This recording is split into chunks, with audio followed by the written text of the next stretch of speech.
Today I will be doing a debunking video on a video from YouTube that's been up for a few weeks titled How Trump Won. The first thing you should know about this video is it is indeed a hoax. I am one of the creators along with my group. This was an assignment to create a hoax video for a critical thinking class.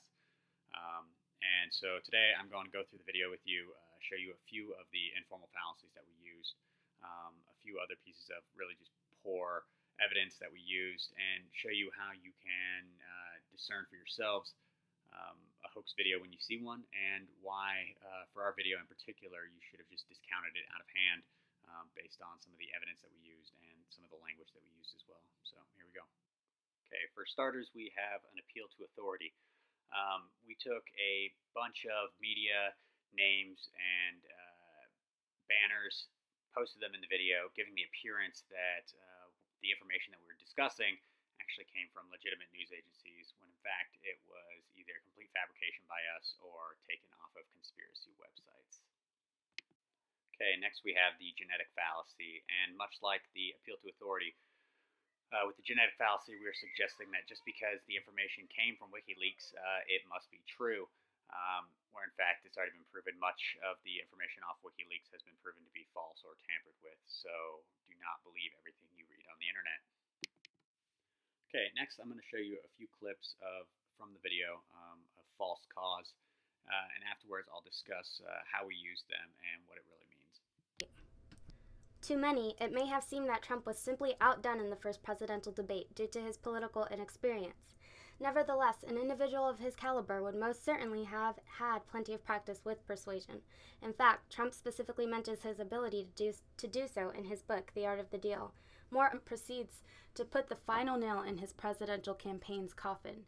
For the next month, he began to send out a constant flow of offensive and ignorant tweets. Furthermore, Trump constantly spoke about being content with objectifying, degrading, and sexually harassing women, chalking it up to locker room talk.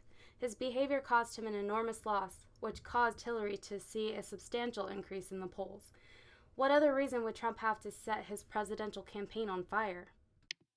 Okay, those two examples that we just showed you are an example of false cause. We used a series of different events ranging from Trump's performance in the first presidential debate to tweets that he sent out after the fact, and I'll speak to actually the ones that are in the video aren't actually from that time period. I'll talk about that in a little bit.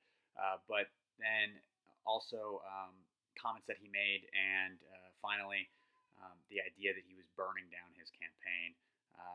All those events did happen. However, they were not planned. They were not causally linked, and they did not, indeed, as far as any evidence has shown, mean that he was colluding with the Hillary Clinton or her campaign.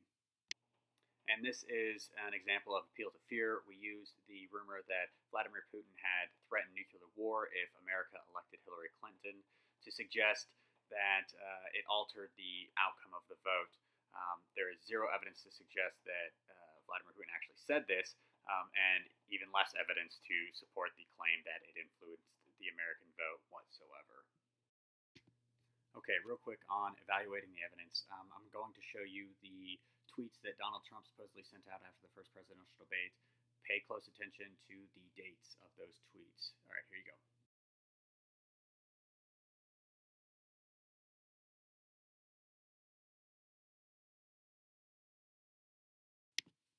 Okay, so what you just saw was that two of the tweets were from 2014, and one of them from all the way back in 2012. That shows, among the rest of the evidence I've presented, that this video is complete bullshit. And hopefully now you have a few more tools in your toolbox to recognize hoax videos as you see them online. There's a lot of poor information, false information floating around online. So I would just suggest that you look out for informal fallacies, you evaluate the evidence, and be more critical about what you hear and read online. Thank you.